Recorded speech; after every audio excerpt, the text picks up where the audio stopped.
Rocky, तुम इस वक्त गहरे सदमे में हो, पर यह बात तुम भी अच्छी तरह जानते थे कि सोनाली आग से खेल रही है। मैंने भी वार्न किया था उसे।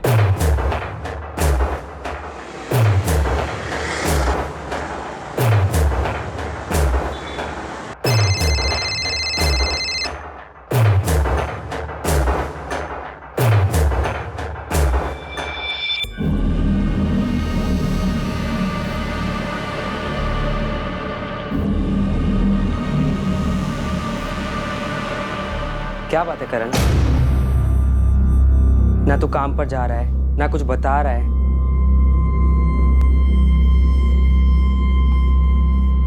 कुछ गलत किया है क्या? तो फिर ये चुप्पी क्यों भाई?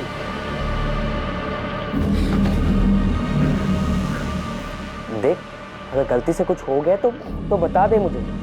हर चीज का हल होता है, मैं संभाल लूंगा। अच्छा बोल, क्या हुआ? छोड़ो मुझे, क्या कर रहे हो? ओम, क्या कर रहे हो? छोड़ो मुझे। तेरी सोनाली, क्या हुआ बेटा? पापा पता नहीं, मैं तो सो रही थी, अचानक से मेरे ऊपर। सोनाली, नीचे जा नीचे। विपिन जी, एक बार मेरी बात सुनेंगे? चुप! कल सुबह सूरज निकलने से पहले अगर तो अपना सामान लेके यहाँ से नहीं निकला तो सीधा शमशान भेज दूंगा, समझा? एक बार मेरी बात। अबे चुप साले, चुप! सब देखा हमने। टांगे तोड़ के छत से नीचे फेंक दूंगा। बार तो क्या सीढ़ी चढ़ने का लायक नहीं देगा। क्या करी, समझा? निकल चल। तो मेघा, तुम्हें पक्का लगता है कि मयंक जिंदा है? पक्का? मैंने कब कहा पक्का? मैंने कहा मयंक शायद जिंदा हो सकता है। मेघा, तुम्हें लगता है कि मयंक अपनी बड़ी बहन सोनाली और माँ बाप इन सब का कत्ल कर सकता है? मर्डर, और वो भी मयंक, वो भी अपनी खुद की फैमिली का? नो वे मैम, आप शायद मयंक से मिली नहीं है। मयंक इतने वॉयलेंट टाइप का है ही नहीं। इनफैक्ट मैम, मुझे मयंक के लिए डर लग रहा है। ओम राजावत, राठी का किराएदार, मारपीट के भगाया गया था इसे। तो उस लड़की सोनाली के साथ इसका कुछ चक्कर था? इसका रूम पार्टनर था विकास गोयल। उसने बताया कि सोनाली को लेकर कुछ मसला तो हुआ था। किराएदार था यहाँ पे, तो पक्का आउट ऑफ हिसार का ही होगा। आज की फैमिली नमनपुर की है, पर उन्हें इन्वॉल्व मत करना। लास्ट टाइम पता चला था दिल्ली चला गया।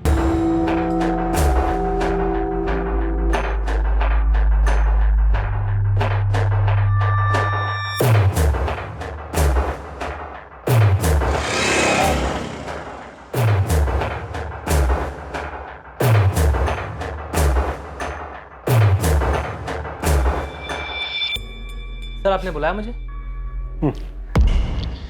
सर, मुझे ऐसा क्यों लग रहा है जैसे आप मुझ पे शक कर रहे हैं? कुछ है शक करने जैसा? क्या किया तुमने रोहित, बोलो? तुमने उसकी बॉडी देखी? हाँ। मैंने सुना उसका गला। हाँ। कितना दर्द हुआ होगा ना उसको, कितना दर्द। पर ये तो होना ही था ना रॉकी। सर, हमारे राठी जॉइंट परिवार का सबसे पहला बच्चा हूं मैं। सोनाली से पहले पैदा हुआ था। मेरे पापा ही नहीं बल्कि बड़े पापा भी मुझे अपना सबसे फेवरेट मांगते हैं। सर, बड़े पापा ने हमेशा मुझे उनका सबसे बड़ा बेटा कहा है। मयंक और सोनाली से कभी अलग नहीं समझा उन्होंने मुझे। पर कार शोरूम के लिए तुम्हें पैसे नहीं दिए ना? सही है सर। कुरेद कर एक आधी खबर आपके हाथ लगी है और आप लगे कहानियां बुनने के लिए। ठीक है, पूरी कहानी तुम सुना दो। सर, पूरी कहानी ये है कि ये सही है कि उन्होंने शोरूम के लिए मुझे पैसे नहीं दिए थे, लेकिन मेरे गैराज के लिए पैसे बड़े पापा ने ही दिए थे। बड़े पापा 4 मैकेनिक भी रेडी हैं ज्वाइन होने के लिए। जगह भी देख लिए, बहुत अच्छी जगह है। मुझे लगता है तू अच्छा काम करेगा इसमें। लागत कितनी बेटा इसमें? कुल मिला के 15 लाख का इन्वेस्टमेंट है बड़े पापा, लेकिन रिकवरी के अच्छे चांसेस है। हाईवे है ना, एकदम हाईवे के साथ लगी हुई जमीन है। मैं 20 लाख दूंगा तुझे, ढंग से जमा की गैराज खोल और अपना बिजनेस शुरू कर। थैंक यू बड़े पापा, thank you very much. Sir, ये रिश्ता है हमारा सगे बाप बेटे जैसा। और एक कार शोरूम की बात, तो उन्हें लगा कि गाड़ियों की मार्केट डाउन होने की वजह से अभी सही समय नहीं है इस बिजनेस का। मैंने उनकी राय मान ली। तगड़ी समझ है सर उनको बिजनेस की। तगड़ी जमीनें भी हैं, तगड़ा बैंक बैलेंस भी है। पहले से है सर। और 4 साल पहले मेरे पापा और बड़े पापा ने चंडीगढ़ में अपनी पुश्तैनी जमीन बेची थी, जिसके अच्छे खासे पैसे मिले थे। और अब रतन राठी की बेटी मारी गई है, खुद रतन राठी और उनका परिवार गायब है। तो सर, आपको लगता है कि इसमें मेरा हाथ है? सर, मैं अब आपको कैसे समझाऊं? हमारे परिवार तो अलग अलग परिवार नहीं है। सोनाली मेरी सगी छोटी बहन थी, मयंक मेरा सगा छोटा भाई है। सर, अगर आपको कोई भी सबूत मिलता है ना कि सोनाली को मैंने मारा या मैं किसी भी तरह इसमें इन्वॉल्व था, तो सर आप मुझे कोर्ट मत लेके जाइएगा। वहीं के वहीं गोली मार दीजिएगा मुझे। और तुम्हें इस बात का पूरा यकीन है कि हमें कोई सबूत नहीं मिलेगा? सर मुझे पूरा यकीन है कि सोनाली को रॉकी नहीं मारा है और उसने बड़े पापा, बड़ी माँ और मयंक के साथ कुछ करवा दिया है। मैं इस बात से हैरान हूँ सर कि आपने अभी तक रॉकी पर रस्सी क्यों नहीं कसी है? जिस चीज पर कसी जानी चाहिए कसी जा रही है। यानी कि मुझ पर, है ना सर? सर मैं जानता हूँ कि मेरा नाम गिरीश दहिया ने आपको बताया, पर सर आप ये नहीं जानते कि रॉकी ने उस गिरीश को अपनी जेब में रखा हुआ है। रॉकी के पास कोई जादू की छड़ी है जिससे वो किसी को भी अपनी जेब में रख लेगा? सर आप उस रॉकी को नहीं जानते, लेकिन मैंने उसे बहुत करीब से देखा है। सर वो लोगों का ब्रेन वॉश कर रहा है, अपने आप को बचाने की कोशिश कर रहा है वो। रॉकी, तुम इस वक्त गहरे सदमे में हो, पर यह बात तुम भी अच्छी तरह जानते थे कि सोनाली आग से खेल रही है। मैंने भी वार्न किया था उसे।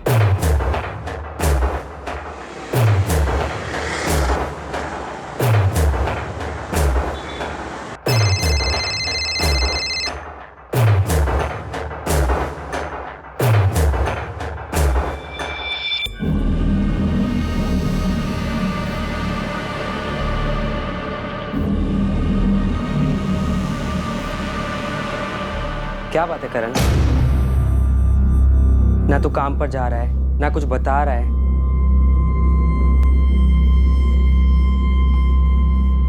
कुछ गलत किया है क्या? तो फिर ये चुप्पी क्यों भाई?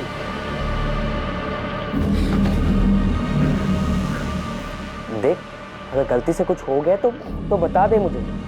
हर चीज का हल होता है, मैं संभाल लूंगा। अच्छा बोल क्या हुआ? आप क्या कह रही हैं मैम? मयंक कहाँ है हिमाली?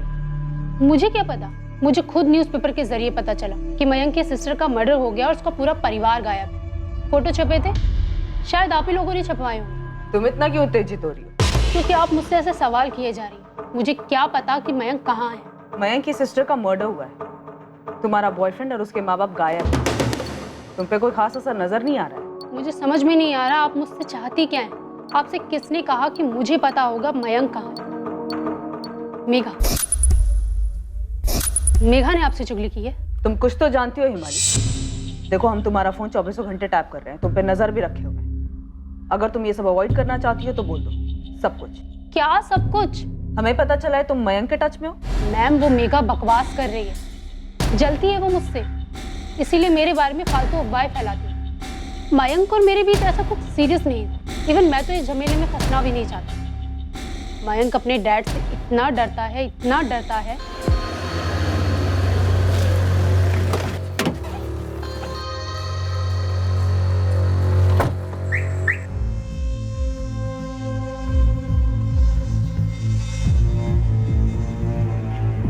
मयंक, मयंक, एक सेकंड। हाँ माँ, तेरे पापा आ गए।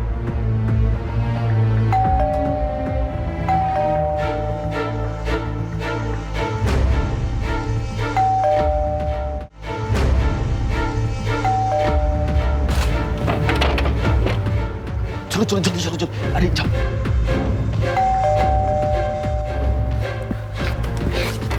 बाद में बात करता हूँ।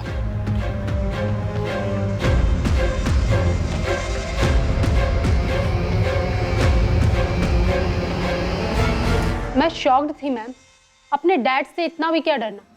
अगर वो हमें साथ देख लेते तो क्या हमारी गर्दन काट देते? यार तू समझ है माली, मेरे डैड ना बिल्कुल अलग है। वो तेरे मॉम डैड की तरह बिल्कुल नहीं है। इतना डरा के रखते हैं तुझे? यार मेरे पापा की ना सोच बिल्कुल अलग है, पुराने ख्यालात के हैं, पता नहीं क्यों। और ऊपर से सोनाली दीदी का पंगा चलता रहता घर में। यार तू जीता कैसे मयंक? तेरी जगह मैं होती ना, मैं भाग जाती है। इतना आसान नहीं है माली। और उस दिन जिस तरीके से तेरी घर की खिड़की से मुझे जंप करके भागना पड़ा, आई फील मानो मैं चोर हूँ। तू तो गुस्सा मत हो यार माली। एक तो घर में इतनी टेंशन रहती है और सोनाली और रॉकी को लेके घर में 24 घंटे रात। अब तू ही बता, उस टाइम पर तेरे और मेरे बारे में पापा को पता चलेगा तो क्या होगा यार?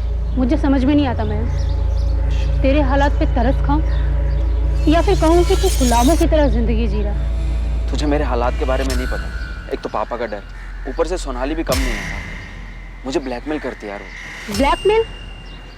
पर किस लिए? मम्मी ने नहीं बताया तेरी हिमाली के बारे में। उस लड़की को हमारे घर की विंडो से जंप करके भागते देखा मैंने, और तुम दोनों को साथ में भी देखा था। तो अब आप मुझे ब्लैकमेल करोगी, है ना? तो बस इतना कह रही हूँ कि अगर तुझे हिमाली को लेके सपोर्ट चाहिए तो तू मुझे रॉकी को लेके सपोर्ट कर। पर दी पापा नफरत करते हैं रॉकी से और आपको पीट भी चुके हैं उसे लेकर। तो तेरी हिमाली को लेकर क्या आरती उतारेंगे? तुझे क्या लगता है तू लड़का क्या हो गया? जैसे बाइक के लिए हाँ कर दी थी वैसे हिमाली के लिए भी हाँ कर देंगे? हाँ, अगर कोई चुगली ना करे तो मेरी ग्रेजुएशन कंप्लीट होते ही ना मैं पापा से खुद बोल दूंगा और शायद वो हाँ भी कर देंगे। उनके पास दर्जनों करोड़पति लड़कियों की लिस्ट होगी। तुझे क्या लगता है वो उन सब लड़कियों को छोड़ के तेरी हिमाली को अपनी बहू बनाएंगे? अगर मैंने रॉकी के लिए आपको सपोर्ट नहीं किया तो आप हिमाली के बारे में सब बता दो, है ना? दोबारा बोलिए और खुद सुन। कितना सेल्फिश लगता है, कितना खुदगर्ज लगता है। अरे मैं तो बस ये कह रही हूँ कि हम दोनों अब एक ही बोट में सवार हैं। किनारे लगेंगे तो साथ और डूबेंगे तो साथ। मयंक मुझे चक्कर आ रहे तेरी ये सब बातें सुन के। तो सोच यार मुझे कैसा लगता होगा ये सब एक्सपीरियंस करते हुए। पर एक बात बोलूं हिमाली, तू मेरे साथ है ना, तुम टुगेदर, तू मेरी स्ट्रेंथ है यार। मयंक इतना इमोशनली डिपेंडेंट हो गया था मुझ पर। सीरियसली मैडम, मैं सोच में पड़ गई थी कि मैं किस डेंजर जोन में फंस गई हूँ, इसलिए मैंने उससे ब्रेक ऑफ कर लिया। पूरा ब्रेक ऑफ? जी, tata bye bye full and final. 6 महीने हो गए। तो फिर मेघा को किस हिसाब से लगता है कि तुम मयंक के टच में हो? आप उसी से पूछिए ना। खुद को मयंक का बेस्टी कहती फिरती है पूरी दुनिया में।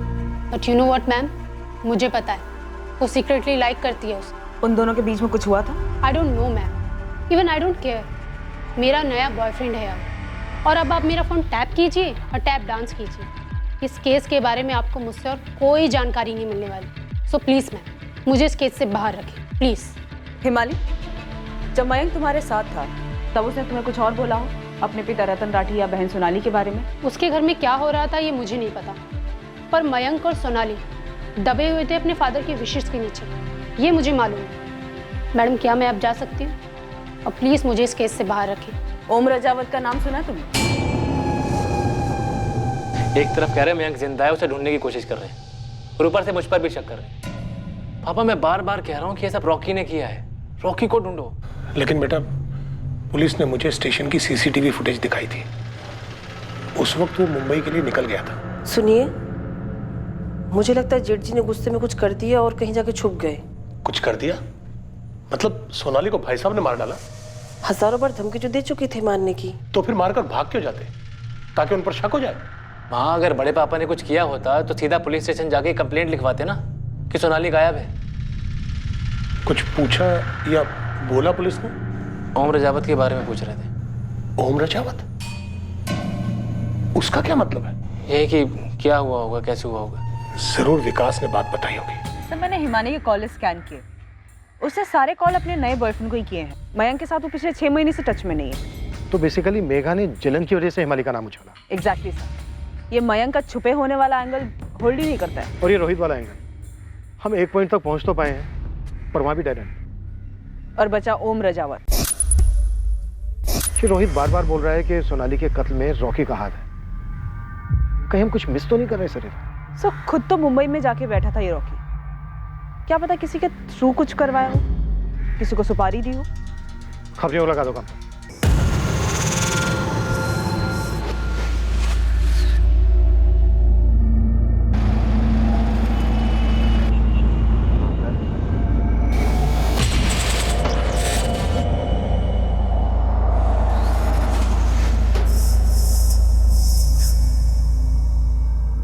ये आपका ओम रजावत यहाँ गुरुग्राम में रहता है, पिछले 1 साल से बीपीओ में काम कर रहा है। क्या लगता है? यहाँ तो गुड बॉय बना हुआ है साहब, लेकिन फिर भी नंबर भेजता हूँ आपको। रिपोर्ट कार्ड मंगवा लीजिए टेलीफोन कंपनी से, यदि कोई लाल मार्किंग होगी तो दिख जाएगी।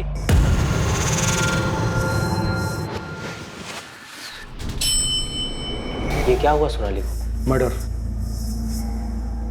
इसका मतलब सोनाली के पिता ने उसकी हत्या कर दी? सोनाली के अलावा सोनाली के पिता, माँ और भाई, इन तीनों की भी हत्या हुई होगी। ये तो और भी दुख की बात है। क्या किया था राठी फैमिली ने जो उनके साथ ऐसा हुआ सर? लेकिन सर, मुझे एक बात नहीं समझ में आ रही कि गुड़गांव पुलिस मेरे फ्लैट पे आई, मेरे साथ गुस्से से पेश आई और मुझे उठाकर यहाँ हिसार ले आया गया। आपको क्या लगता है कि मैं क्या बता पाऊंगा इस मामले में? सबसे पहले हमें तो ये बता कि जब राठी परिवार गया किराएदार था तो राठी परिवार ने तेरी पिटाई क्यों की थी? राठी परिवार ने तुम्हें घर से क्यों निकाला था, और घर से निकलते वक्त तुमने उन्हें धमकी क्यों दी थी? तो आप उस धमकी को इस मामले से जोड़ रहे। एक मिनट सर, आप कहना क्या चाहते हैं कि 3 साल पहले मैंने जो धमकी दी थी उसे पूरा करने के लिए मैं वापस लौटा और राठी परिवार के सभी सदस्यों को आके मार दिया। धमकी दी थी तो धमकी देने के पीछे कोई वजह भी होगी ना? हाँ दी थी। मेरा मतलब मेरा जो रूममेट था विकास, मैंने उसके सामने गुस्से में कहा था कि इन सबको देख लूंगा।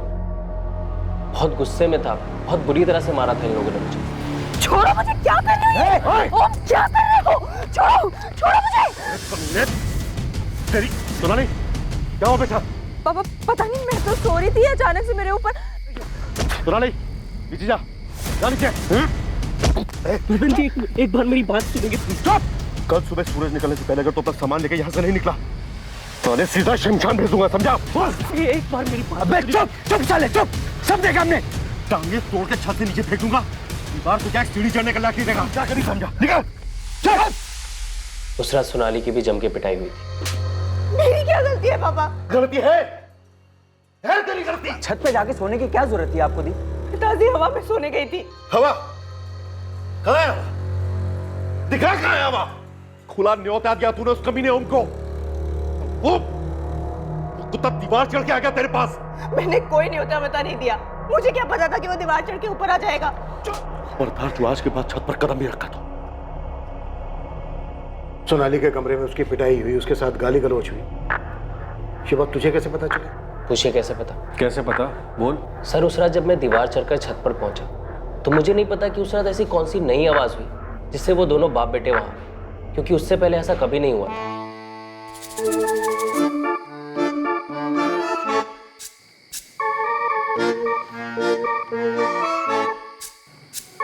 जितनी देर क्यों लगा दी? कैसे आता? विकास जगा हुआ था, क्या बोलता उससे? वो हर रात छत पर आती और हम मिलते थे, पर उस रात पता नहीं वो दोनों बाप बेटे कैसे आधम गए और रंगे हाथों पकड़े जाने पर सोनाली का एक अलग ही रूप देखने को मिला। क्या कर रहे हो? छोड़ मुझे, छोड़ मुझे। किसी को भी गुस्सा आएगा ना सर। जब मैं बैग पैक करके निकल रहा था तो मैंने गुस्से में विकास को बोला था कि इन सबको देख लूंगा मैं, पर इसका मतलब ये नहीं था कि खून वून कर दूंगा। मैं एक पढ़ा लिखा सॉफ्टवेयर इंजीनियर हूँ सर, मेरे आगे मेरा पूरा करियर था और इस तरह जलील किया गया मुझे। देख लूंगा से क्या मतलब था तेरा? क्या इरादा क्या था तेरा? मैं चाहता था कि सीधे उनके घर पे जाऊं और बेल दबाकर सिर्फ एक बात पूछूं कि सालो तुम्हारी बेटी ने सिर्फ तब चिल्लाया छोड़ो मुझे जब तुम दोनों वहां आधम के। अगर मैं उसके साथ जबरदस्ती कर रहा था तो वो पहले क्यों नहीं चिल्लाई? पर तूने ऐसा नहीं किया, वो चुपचाप वहां से निकल गया। हाँ एक्चुअली मैं ऐसा करने जा ही रहा था, तभी सोनाली का मैसेज आया मुझे। ओम आई एम वेरी सॉरी यार, तुम्हें पीटा गया और गलत समझा गया। मेरी भी सॉलिड पिटाई हुई। प्लीज़ सीधे चले जाओ, उन्हें मेरी सच्चाई मत बताना प्लीज़ यार। उन्हें सच्चाई पता चली तो मेरे टुकड़े हो जाएंगे। सीरियसली मैं तुझे हमेशा याद रखूंगी। प्लीज़ इस बात को यही भुलाकर चले जाना। प्लीज़ तेरे हाथ जोड़ती हूँ, पैर पड़ती हूँ मैं, प्लीज़। तो मैंने भी सारी बातों पे मिट्टी डाली और अपनी लाइफ में आगे बढ़ गया। कुछ और बता सकते हो जिससे हम कातिल तक पहुंच सकें? सर ये 100% मुमकिन है कि सोनाली का मर्डर राठी फैमिली ने ही किया हो, और अब जब रतन जी, मयंक और सुषमा जी गायब हैं तो ज़रूर सोनाली के साथ किसी लड़के का भी मर्डर किया हो। रॉकी सिंह, लेकिन वो तो जिंदा है। ये तो बहुत अजीब है, क्योंकि या तो दोनों को साथ में मारते या फिर पहले उसे फिर सोनाली को मारते। अगर इन दोनों को मार के राठी परिवार कहीं छुप सकता है तो वो कहाँ जा सकता है? तुम 2 साल किराएदार थे उनके, कुछ तो बता सकते हो? उतना तो कभी ध्यान नहीं दिया सर। हाँ सोनाली के चाचा है संजय राठी और उनका लड़का रोहित, वो भी मिले होंगे इस मर्डर में। काफ़ी करीबी रिश्ता है उनका और सोच भी एक जैसी है उनकी। उन दोनों बाप बेटों पर शक है हमें, लेकिन अभी तक उनके खिलाफ कोई सबूत नहीं मिला। इनका एक और खास है, गिरीश दहिया, जो स्टोर कम चलाता है, उनकी चमचागिरी ज़्यादा करता है।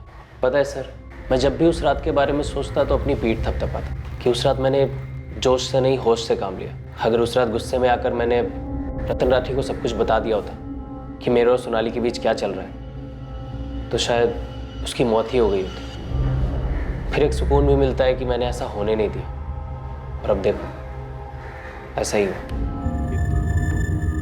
फिर 1 हफ्ते से छपा रहे हैं सर, लेकिन कोई खबर नहीं। राठियों के बैंक अकाउंट्स में कोई मूवमेंट? No sir. रईस परिवार है, अब तक हम ये मानकर चल रहे हैं कि उन्होंने अपनी बेटी की ऑनर किलिंग की। भला कोई इतने महीनों तक अपना घर बार, इतना बड़ा बिजनेस छोड़कर कैसे गायब रह सकता? ऑनर किलिंग नहीं है, और अगर इन तीनों को कत्ल किया गया तो लाशें तो होनी चाहिए। 6 महीने बीत चुके, अभी तक कहीं से कोई मैचिंग लावारिस लाश तक रिपोर्ट नहीं हुई। तो मोटा मोटा अभी तक इस केस को लेकर हमारे पास कोई लीड नहीं। No sir. इन्वेस्टिगेशन एक डेड एंड पर आ पहुंची थी। राठी परिवार के तीनों सदस्यों की कोई खबर सामने नहीं आई थी। सोनाली का प्रेमी रॉकी और उसकी ऑफिस कलीग प्रज्ञा के बीच बढ़ती करीबी देखी गई, पर कोई ऐसा सुराग नहीं मिला जो सोनाली के कत्ल की तरफ इशारा करता। सोनाली के मर्डर को और राठी परिवार को गायब हुए अब पूरा 1 साल बीत गया और फिर जुलाई 2018 में अचानक इस केस से जुड़ी एक बात सामने आई।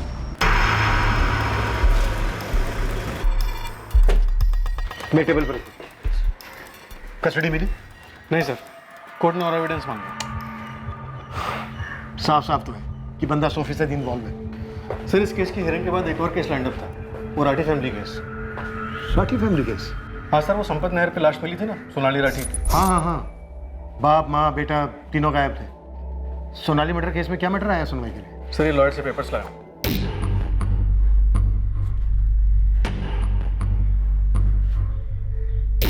संजय राठी अपने बड़े भाई रतन राठी की प्रॉपर्टी और बैंक अकाउंट पर क्लेम कर रहा है। हाँ सर, सुनते ही मुझे खटका हुआ। फिर मैंने उनके वकील से बात की और उसने बताया कि संजय ने मजिस्ट्रेट के सामने ही अर्जी डाली। हमसे एंगल छूटा तो नहीं था, लेकिन इस एंगल में हमें कुछ ठोस मिला भी नहीं था। हाँ, आप कहना क्या चाह रहे हैं? आपके बड़े भाई, उनकी पत्नी, उनका बेटा अभी गुमशुदा हैं और आप उनकी सारी प्रॉपर्टी अपने नाम करने की कोशिश में लगे हैं। तो आप उन्हें ढूंढने की कोशिश कर रहे हैं क्या अभी भी? तो ना करें, केस क्लोज कर दें। आपकी मुझसे ऐसे बात करने की हिम्मत कैसे हुई चौहान साहब? इशारा क्या है आपका? सर 1 साल से ऊपर हो चुका है, ना तो आप सोनाली के कातिल को ढूंढ पाए, ना ही बड़ी पापा, बड़ी माँ और मयंक का पता लगा पाए। मिसिंग है, गायब। अभी तक कुछ पता नहीं है उनके साथ क्या हुआ और आप उनकी सारी प्रॉपर्टी, सारे बैंक अकाउंट्स अपने नाम ट्रांसफर करने में लग गए। आप लोगों ने इंतजार भी करना ठीक नहीं समझा। किस चीज का इंतजार करते हैं? अगर बैंक खाते को संचालित ना किया जाए तो बैंक उस खाते को फ्रीज कर सकता है। भाई साहब का अकाउंट पहले ही डोरमेंट हो चुका है। अगर भाई साहब, भाभी और मयंक का कुछ पता नहीं चला तो उनकी सारी प्रॉपर्टी का क्या होगा? सर, पापा ने प्रॉपर्टी बतौर वारिस क्लेम नहीं की है। उन्होंने बस एक एफिडेविट फाइल किया है कि संजय राठी रतन राठी के छोटे इकलौते सगे भाई हैं और रतन राठी की प्रॉपर्टी, अकाउंट वगैरह वैसे बंद नहीं कर सकते। पापा उनकी देखरेख करेंगे जब तक कि बड़े पापा या उनके परिवार में से किसी की कोई खोज खबर नहीं मिल जाती है, तब तक। पहले आप उस एफिडेविट को अच्छी तरह से पढ़िए, फिर हम पर यह वाहियात और घटिया इल्जाम लगाइए। मैंने उस एफिडेविट में लिखा है कि सोनाली का मर्डर हो गया है। मेरे भाई साहब और उनका पूरा परिवार 1 साल से गायब है। सब लिख कर दिया है मैंने। खामखा में हम पर इल्जाम लगाए जा रहे हैं। अगर परिवार में कुछ हो जाता है तो परिवार के बाकी बचे हुए सदस्यों का यह फर्ज बनता है कि वो परिवार की प्रॉपर्टी की देखरेख करें। भाई साहब की लगभग 7 करोड़ रुपए की प्रॉपर्टी है। एफडीज और बैंक बैलेंस 3 से 4 करोड़ रुपए का है। हम ये सब किसी को ऐसे ही जब्त करने या हड़पने नहीं देंगे। और प्लीज सर, इसका मतलब आप ये मत निकालिएगा कि इसके लिए हमने कुछ किया हो। हम बस प्रिकॉशंस लेके चल रहे हैं बस। हम ये सब कोर्ट में एफिडेविट डालकर कर रहे हैं, चोरी छिपे हड़प नहीं रहे हैं। सर, ये सच है, इन्होंने एफिडेविट में सब कुछ साफ साफ मेंशन किया, जैसे कि इन्होंने बताया। मैंने इनके लॉयर से भी बात की, उसका भी कहना यही है कि इन्होंने कुछ भी नहीं छुपाया। सर, इस संपत नहर पर कुछ भी छुपाने की कोशिश नहीं। सोनाली की लाश की बगल में फैमिली कार की असली नंबर प्लेट, कुछ भी नहीं। सर, हमें गाड़ी में जो खून के सैंपल्स मिले थे वो सिर्फ सोनाली के थे। हमने नहर भी 2 बार स्कैन करवाई, लेकिन लाश कहीं नहीं मिली। अगर फैमिली ने किया होता तो 1 साल तक गायब नहीं रह पाते। और ये संजय राठी और उसका बेटा रोहित, इनके खिलाफ भी कभी हमें कोई सबूत नहीं मिला। ऐसा क्यों? एक और साल बीत गया, केस फाइल धूल चाटती रही और फिर आया एक फोन कॉल। सोनाली। कौन सोनाली? वो तकलीफ में? रात भर सो नहीं पाता हूँ साहब। ये सोनाली कोई लड़की है जो तुझे छोड़ गई है? अब तो रोता ही रहेगा या कुछ ठीक से बताएगा भी? रोना बंद कर। सोनाली एक आम नाम है। ड्यूटी पर इंस्पेक्टर के जहन में यह बात आई ही नहीं कि जिस सोनाली का नाम यह अज्ञात कॉलर ले रहा है उसका सोनाली राठी से कनेक्शन हो सकता है, जो 2 साल पहले कत्ल कर दी गई थी।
साहब मैं ईश्वर सिंह, मेरे छोटे भाई का नाम करण सिंह है। हमने अंदर क्या किसी केस में? नहीं साहब, वो तो आपको फ़ोन किए जा रहा था, कुछ बताने की कोशिश कर रहा था सोनाली के बारे में। हाँ, 1 हफ्ते पहले की बात है। रोए जा रहा था फ़ोन पर, ठीक से बात नहीं हुई हमारी। क्या हुआ, क्या बात है? साहब 3 दिन पहले मेरा भाई एक्सीडेंट में मारा गया साहब। वो क्या कहना चाहता था वो? मुझे भी नहीं पता है साहब, 2 साल से बिल्कुल हिला हुआ था, दिमागी तौर पर ठीक नहीं था साहब वो। हमने डॉक्टर, वैद्य, हकीम सबको दिखाया पर कोई असर नहीं हुआ साहब। काम काज भी छोड़कर बैठा था, कुछ खाया जा रहा था साहब उसे। तो तुम क्या चाहते हो ईश्वर? उसके कपड़े और चीज़ें अलग कर रहा था किसी गरीब को देने के लिए साहब, तब ये मिला साहब। मेरा भाई 7वीं से आगे पढ़ नहीं पाया, पर वो लिख सकता था साहब। और 2 साल मैं भी कभी समझ नहीं पाया कि करण क्यों ठीक से कुछ बता नहीं पा रहा कि क्या हुआ है उसके साथ। करण जो किसी से नहीं बोल पाया वो सब इसमें लिख दिया है साहब।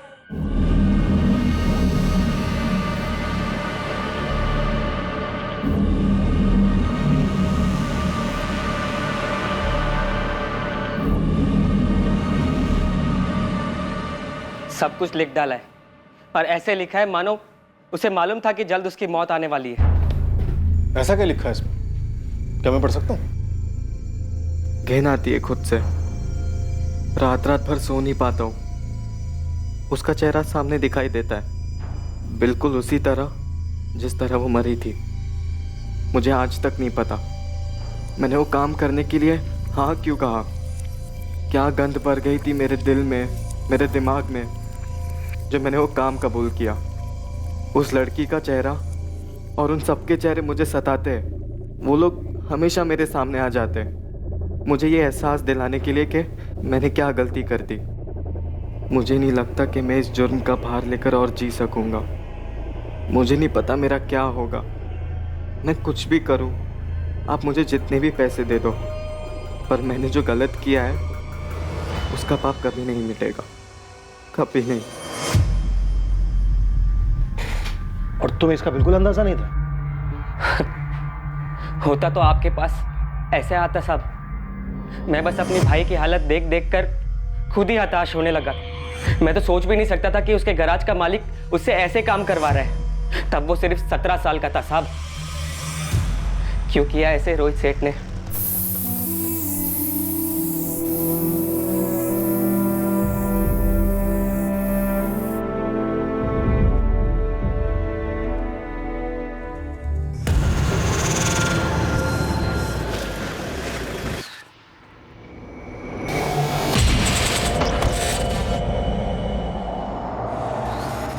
जी सैनी साहब। शक तो हमें पहले से ही था और हमारी लाइन में अक्सर ऐसा होता नहीं है, पर कभी कभार तकदीर सबूत खुद हमारी झोली में डाल जाती है। क्या मिला है आपको? तुम, और तुम्हें हमारी गोदी में डाला एक लड़के की आत्मा ने। करण सिंह नाम था उसका, जो 3 दिन पहले एक एक्सीडेंट में मारा गया। कभी यहाँ इस गैराज में काम करता था और तुमने उससे ऐसा घिनौना काम करवाया जिसने उसे जीते जी मार डाला। वो खुद तो मर गया लेकिन अपने पीछे सबूत छोड़ दिया। वैसे मैं सुपर स्टोर गया था गिरीश दैया को ढूंढने के लिए। सुपर स्टोर बंद है। वो भी चला गया है। कहाँ चला गया? ऊपर, हमेशा हमेशा के लिए। गिरीश ने आत्महत्या कर ली है। रोहित सही कह रहा है सर। इस गिरीश ने 2 महीने पहले पंचकुला के एक लॉज में जहर खा के सुसाइड कर लिया। गिल्ट, अफसोस की वजह से। ऐसा ही कुछ होना चाहिए सर। आप मुझे जितने भी पैसे दे दो, पर मैंने जो गलत किया है उसका पाप कभी नहीं मिटेगा, कभी नहीं। मुझे अब पैसे नहीं चाहिए रोहित भैया, गिरीश भैया। पूरे 5000 हैं, रख ले, तेरे काम आएंगे। नहीं चाहिए मुझे। करण, पूरा 1 साल हो चुका है। पुलिस ने केस भी बुला दिया है, तेरा तो नाम तक सामने नहीं आया है। हाँ, पुलिस हम तक पहुंचकर खाली हाथ लौट गई, तुझ तक कैसे पहुंचेगी? तू ये बेकार के ड्रामे मत कर। क्यों हमारी नींद उड़ा रहा है तू? देख, 1-2 साल और रुक जा। बड़े पापा की सारी जायदाद मेरे नाम पे होने वाली है। सेटल कर दूंगा तुझे, तेरा खुद का घर बनवाऊंगा। देख, बेकार में ये पछतावे की नौटंकी मत कर। अभी 18 साल का है, पूरी जिंदगी पड़ी है तेरे आगे। तेरी इस मायूसी के चक्कर में ना तू खुद तो डूबेगा, हमें भी ले डूबेगा।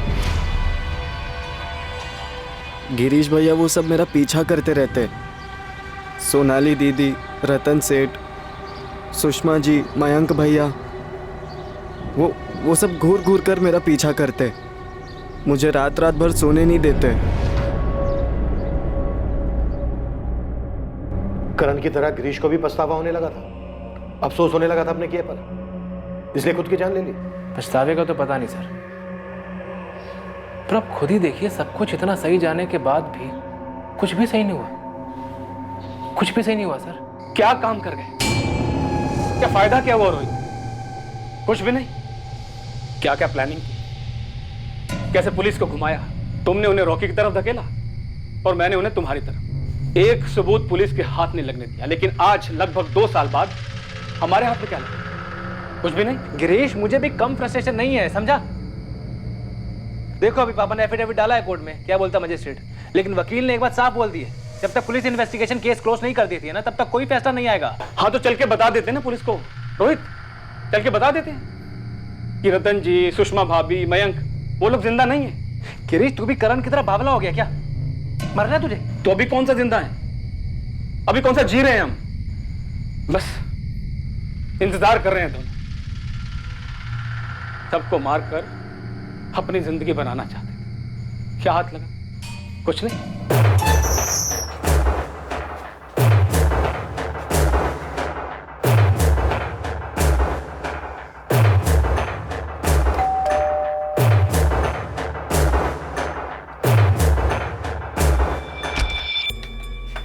अरे रोहित बेटा। नमस्ते बड़ी मम्मी जी। अरे आ जाओ, अंदर आओ, आ जाओ।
नमस्ते बड़े पापा। अरे रोहित, कैसा बेटा? जी अच्छा।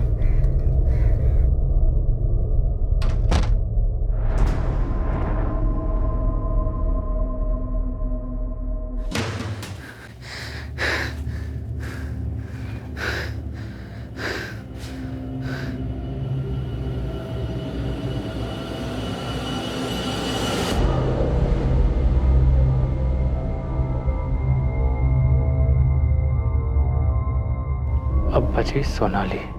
रोहित, सब एक जैसे नहीं लगने चाहिए, वरना आसान होगा पुलिस के लिए पता लगाना।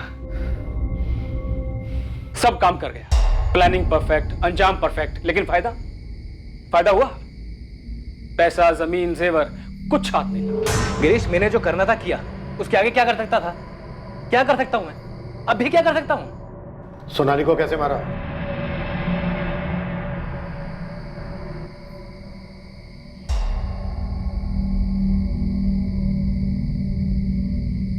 अरे रोहित भैया, आप बाहर क्या कर रहे हैं? तेरा ही इंतजार कर रहा हूँ। चल, बड़े पापा, बड़ी मम्मी, मयंक सब मेरे घर पे तेरा इंतजार कर रहे हैं। बड़े पापा ने बोला कि जाओ सोनाली को लेके आओ, और गाड़ी भी साथ लेने के लिए कहा है। रोहित भैया, अगर आप सब लोग मिलके मुझे लेक्चर देने वाले हैं रॉकी को छोड़ने के लिए, तो इस बार छोड़ने के लिए नहीं, जोड़ने के लिए बुलाया। मतलब तेरी और रॉकी की शादी। क्या? अरे प्लीज बाबा, अब तो कोई सवाल मत पूछियो। बड़े हाथ पैर जोड़ने पड़े मुझे बड़े पापा के और पापा के, तब जाके माने वो। आपने? हाँ मुझे पता, तो ये सोच रही है ना कि मैंने भी कई कोशिशें की हैं कि रॉकी तेरी जिंदगी से चला जाए, पर यार मैंने सोचा कि मैं जब जब रॉकी से मिला हूँ वो बंदा इतना बुरा नहीं है, प्यार भी करता है तुझसे। मैं भी करती हूँ। वो तो देख ही रहा है। सोनाली देख, मैं बस तेरी खुशी चाहता हूँ, और तू रॉकी के बिना कुछ रह नहीं पाएगी। तो सोचा चलो तेरी खुशी के सामने हम हार जाते हैं, तो बस फिर क्या था, बात छेड़ दी शादी की घर पे। और वो मान गए हैं। थैंक यू रोहित भैया। अच्छा चल जल्दी चल, कहीं मना ना कर दें। चल जल्दी जा।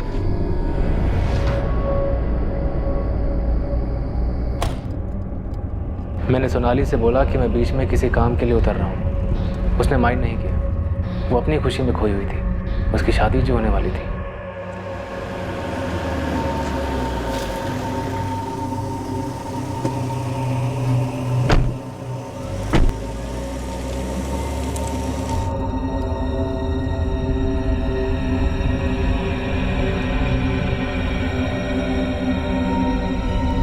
हमने सोनाली का कत्ल करण से करवाया।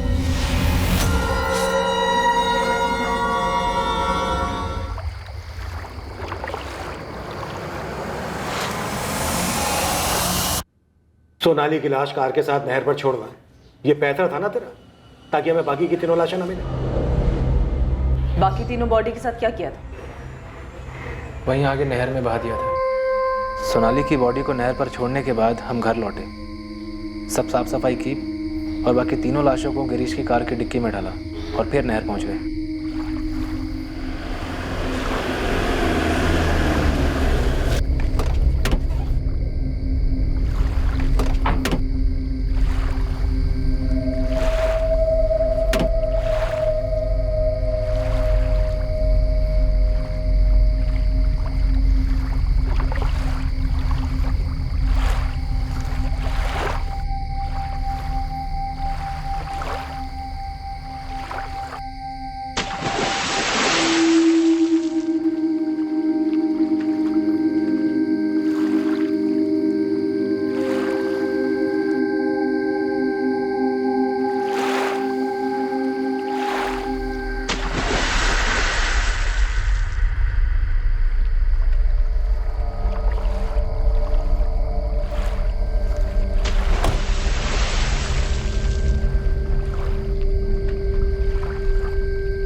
इससे अच्छा होता थोड़ा थोड़ा करके रतन जी का पैसा लौटा देता, लेकिन अब तो पैसा ही नहीं आ रहा और ऊपर से 4-4। गिरीश संभाल अपने आप को, 1-2 साल में पैसा हाथ लगेगा, तू देखना। सब देख रहा हूं और आगे भी मुझे सब कुछ साफ साफ दिखाई दे रहा है। रोहित, एक पैसा हाथ नहीं लगने वाला, एक पैसा भी। तेरे फादर संजय राठी भी शामिल थे इस साजिश में?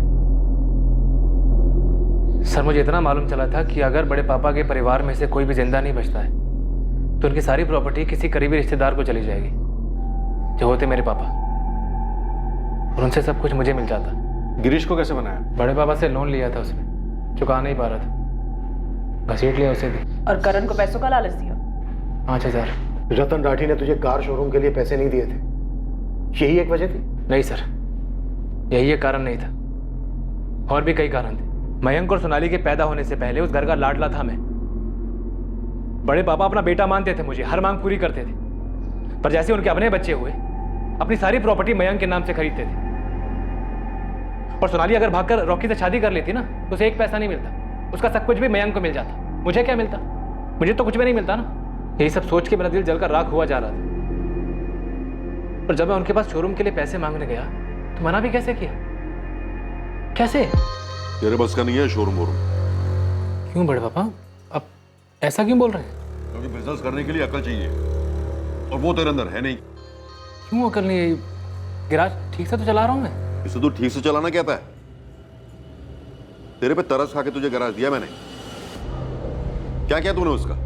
बड़े पापा पर देख बात सुन, ये रिश्तेदारी अपनी जगह पे है, घाटे का धंधा मैं किसी के साथ ना करूं। बड़े पापा पर आपने कहा था कि बिजनेस शुरू करने में आप मुझे सपोर्ट करेंगे। चंडीगढ़ में भी जब आप घर ले रहे थे आपने कहा था मेरे नाम पर लेंगे, वो भी अल्टीमेटली आपने मयंक के नाम पर ले लिया। जलन होती है ना मयंक से? बड़े पापा जलन क्यों होगी? पर आप मेरे लिए कुछ भी नहीं कर रहे हैं। कुछ भी नहीं? ये इतना बड़ा गैराज खोल के देना तेरे लिए कुछ भी नहीं है? कोई और होता ना बेटा तो उस एक गैराज से 4 गैराज बना था। ये जिस शोरूम की तू बात कर रहा है खुद अपने पैसों से खोलता। कोई काबिल बिजनेसमैन होता ना तो जो 20 लाख रुपए मैंने तुझे दिए हैं वो सूद समेत मुझे लौटाकर साबित कर देता कि वो राठी है, असली राठी। तो ये तू क्या कर रहा है? फिर से वही गिड़गिड़ा रहा है पैसों के लिए भिखारी की तरह। एक बात कान खोल के सुन ले, मुझसे अब तुझे एक ढेला नहीं मिलने वाला। क्यों? क्योंकि तू उसके लायक ही नहीं है। जा जाके अपना गराज संभाल, वहीं से पैसे कमा अपने। नहीं, सिर्फ बेइज्जती नहीं, उन्होंने बड़ी नाइंसाफी की थी मेरे साथ। और तूने इंसाफ किया पूरे परिवार का कत्ल करके। रोहित के माँ बाप यकीन ही नहीं कर पाए। वो ये जानकर सदमे में थे कि उनके बेटे रोहित ने अपने बड़े पापा और उनकी पूरी फैमिली का सफाया कर दिया था। रॉकी हैरान था ये जानकर कि सोनाली के कत्ल का कारण उसका और सोनाली का संबंध नहीं था। रतन राठी, सुषमा राठी और मयंक राठी की लाशें आज की तारीख में भी नहीं मिली हैं। रोहित की किस्मत में अब यही है कि उसे एक नहीं बल्कि 4 मर्डर्स के चार्जेस का सामना करना पड़ेगा।